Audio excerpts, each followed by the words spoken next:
नमस्कार दोस्तों, मेरा नाम है शशिकांत पंडित और आप देख रहे हैं मॉन्स्टर क्लासेस। तो इस पर्टिकुलर वीडियो में हम लोग डिस्कस करेंगे गेलीफू स्मार्ट सिटी प्रोजेक्ट के बारे में। ये न्यूज़ में क्यों था, इसका रेलेवेंस क्या है इंडिया के पर्सपेक्टिव से, फिर इसके की हाइलाइट्स क्या है इस गेलीफू स्मार्ट सिटी प्रोजेक्ट के बारे में, सब कुछ हम लोग डिटेल में डिस्कस करेंगे। तो इस वीडियो को अंत तक ज़रूर देखिएगा और अगर वीडियो पसंद आए तो लाइक शेयर सब्सक्राइब ज़रूर कीजिएगा। ये वीडियो जो है आपकी यूपीएससी प्रीलिम्स मेंस या जो भी कॉम्पिटिटिव एग्जाम्स हैं उसमें हेल्प करेगा। इंटरनेशनल रिलेशंस के पॉइंट ऑफ व्यू से बहुत ज़्यादा ये इंपॉर्टेंट है, ठीक है। तो इस वीडियो को अंत तक ज़रूर देखिएगा। तो गेलीफो स्मार्ट सिटी प्रोजेक्ट है क्या, तो न्यूज़ में एक्चुअली क्या क्या था ये।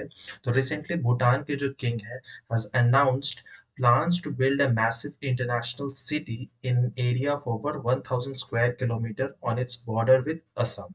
ठीक है। तो एक बॉर्डरिंग सिटी है जिसका नाम है गेलेफू, ठीक है। तो वो गेलेफू को एक इंटरनेशनल सिटी बनाना चाहते हैं, ठीक है। और उसका जो एरिया है 1000 स्क्वायर किलोमीटर है।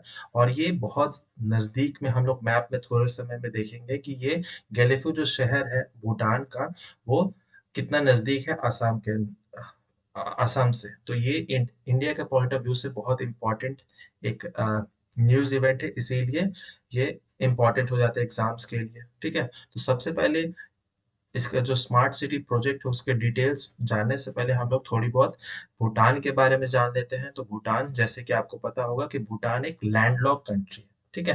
ये लैंडलॉक कंट्री है और वो सैंडविच होके रह गया है दो बड़े कंट्रीज के बीच में। एक है नॉर्थ में है चाइना, ठीक है। और वो चाइना का कौन सा पार्ट है, तो वो है ऑटोनोमस रीजन, जो है तिब्बत वाला जो रीजन है वो है, ठीक है। तो ये चाइना ने कब्जा किया हुआ है, ठीक है। तो ये एक्चुअली में तो ये तिब्बत है। एंड नीचे में है साउथ में जो है वो है इंडिया, ठीक है।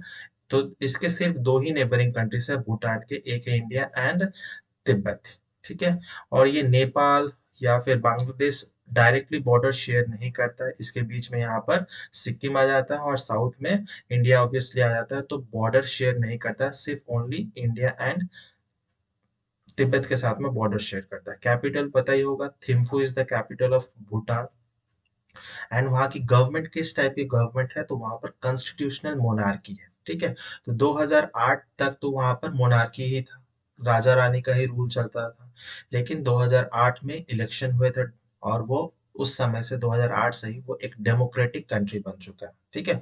After the first democratic elections were held in the country and the king of Bhutan is the head of the state, ठीक है। बट जो किंग होते हैं वो आप इस फोटो में देख सकते हैं, ये किंग है और क्वीन है, ठीक है। तो ये जो होते हैं ये हेड ऑफ द स्टेट होते हैं। जैसे इंडिया में हेड ऑफ द स्टेट जो होते हैं वो कोई भी एक नॉर्मल इंसान बन सकता है, ठीक है। इसीलिए इंडिया क्या है, रिपब्लिक है। अगर कोई किंग या क्वीन बनती रहती है हेड ऑफ द स्टेट, तो वो हम लोग उसको मोनार्की कहते हैं, ठीक है। तो ये कुछ इम्पोर्टेंट पॉइंट्स थे भूटान के लिए। फिर बहुत इम्पोर्टेंट है इसकी ज्योग्राफी को भी देखना, ठीक है। ये हिमालयन रेंज से ही घिरा हुआ है। ऊपर में आपको अपर हिमालयाज, मिडिल और इनर जो लोअर हिमालयाज है वो आपको रेंज नजर आ जाएंगे इस तरह से। और बहुत सारा जो है रिवर्स बहुत सारे हैं यहाँ पर, ठीक है। और जितने भी रिवर्स हैं वो नॉर्थ से साउथ डायरेक्शन में फ्लो करते हैं। तो यहाँ पर क्या है, बहुत सारे हाइड्रो इलेक्ट्रिसिटी प्रोजेक्ट जो इंडिया ने एस्टेब्लिश किया है भूटान में। और इंडिया क्या करता है, तो इंडिया इंपोर्ट करता है, ठीक है। तो इंडिया इंपोर्ट करता है इलेक्ट्रिसिटी, क्योंकि वहां पर भूटान में उतनी डिमांड नहीं है जितनी प्रोडक्शन है, तो ठीक है। इंडिया नेपाल से बहुत ज्यादा इंपोर्ट करता है। कौन कौन से मेन रिवर्स है, तो ये भी इंपॉर्टेंट है from the point of UPSC prelims. West to east के तरफ में अगर जाएंगे तो वेस्ट में सबसे पहले आता है तोरसा, जिसको वो लोग आमो कहते हैं कॉमन, ठीक है।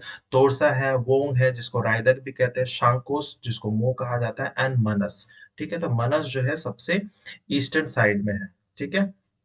और वेस्टर्न साइड में है तोरस। तो ये सीक्वेंस भी याद करना जरूरी है, तोरस, वोंग, शांकोस एंड मनस, ठीक है। All the reverse flow from the southward from the great Himalayas and join the Brahmaputra river in the India. तो वो साउथवर्ड मूव करते हैं और जो ब्रह्मपुत्र रिवर आता है इंडिया में वो जाके ज्वाइन कर लेते हैं। उनकी सबसे लॉन्गेस्ट रिवर है वो है भूटान की, वो है Manas river. And the Manas river is the transboundary river in the Himalayan foothills between the southern Bhutan and the India, ठीक है, तो ये था रिवर सिस्टम्स के बारे में। अब हम लोग जान लेंगे कि की हाइलाइट्स क्या है गेलेफो स्मार्ट सिटी प्रोजेक्ट्स का। तो सबसे पहला है the project is expected to be an economic corridor connecting South Asia with South East Asia via India's north eastern state. ठीक है, तो ये लिंक करेगा बेसिकली साउथ एशियन कंट्रीज को with the South East Asian countries. ठीक है, जो ASEAN countries है उसको लिंक करेगा with the help of South Asian countries. South Asian countries कौन है, तो जैसे India, India, Nepal, even Pakistan भी है, अफगानिस्तान भी, ये सब साउथ एशियन कंट्रीज में, बांग्लादेश भी है। और साउथ ईस्ट एशियन जो कंट्रीज है जिसको आसियान कंट्रीज कहते हैं, मेनली जो है Myanmar, Bhutan, Thailand, Cambodia, Laos, ये सब है साउथ एशियन कंट्रीज। ठीक है, तो उसको लिंक करेगा by the help of north eastern state के थ्रू। ठीक है, फिर second is that the city is expected to follow environmental standard and sustainability. क्योंकि आपको पता ही होगा कि जो भूटान है वो इन वर्ल्ड का सबसे पहला कार्बन नेगेटिव कंट्री है। ठीक है, तो कार्बन नेगेटिव कंट्री है और वो एनवायरमेंटल सस्टेनेबिलिटी पे बहुत ज़्यादा फोकस करता है as a goal, and will aim to attract quality investment and specially screened international companies. ठीक है, तो वो ऐसे ही इन्वेस्टमेंट अपने कंट्रीज में लाएंगे जहां पर वो जिनका मोटो ही रहे कि एनवायरमेंटल स्टैंडर्ड्स और सस्टेनेबिलिटी को मेंटेन किया जा सके, ज़्यादा पॉल्यूशन ना हो। ठीक है, उस तरह के ही इंडस्ट्रीज वो अपने वो गेलेफू शहर में एस्टैब्लिश करेंगे। थर्ड पॉइंट जो मैंने बताया कि the project is expected to include zero emission, क्योंकि भूटान की ये पॉलिसी रही है जीरो एमिशन कार्बन न्यूट्रलिटी के बारे में बात किया जाता है, जिसमें कहा गया है कि भूटान जो है लगभग 6 million tons of carbon annually absorb करता है, जबकि प्रोड्यूस कितना करता है, तो जस्ट 1.5 मिलियन टन्स। ठीक है, 1.5 मिलियन टन्स प्रोड्यूस करता है और 6 मिलियन टन्स जो है वो एब्जॉर्ब कर लेते हैं, इसीलिए हम लोग उसको कार्बन वर्ल्ड की सबसे पहली कार्बन नेगेटिव कंट्री कहते हैं। ठीक है, माइंडफुलनेस सिटी, क्योंकि यहाँ पर बहुत ज्यादा मेडिटेशन होता है, क्योंकि यहाँ का रिलीजन तिब्बतियन रिलीजन है, तो उसमें बहुत ज्यादा बिलीव करते हैं। That plays Bhutan strength in tourism, tourism and wellness के लिए as well as the infrastructure companies. ठीक है, तो आपको पता ही होगा हैप्पीनेस इंडेक्स कहाँ, मेन ओरिजिन कहाँ से कहा जाता है, तो ऑब्वियसली वो भूटान ही रहता है। तो वो लोग हैप्पीनेस पे ज़्यादा फोकस करते हैं, माइंडफुलनेस पे, फिर कार्बन न्यूट्रलिटी, एनवायरमेंटल सस्टेनेबिलिटी, इन सब टॉपिक्स पे वो लोग ज़्यादा फोकस करते हैं। तो उनका जो स्मार्ट सिटी प्रोजेक्ट है वो भी उसी पे ही मेनली फोकस रहेगा। देन पॉइंट अनदर हाईलाइट क्या है, the project is expected to be a special administrative region. ठीक है, एक स्पेशल एडमिनिस्ट्रेटिव रीजन होगा that would run under different laws to facilitate more international investment.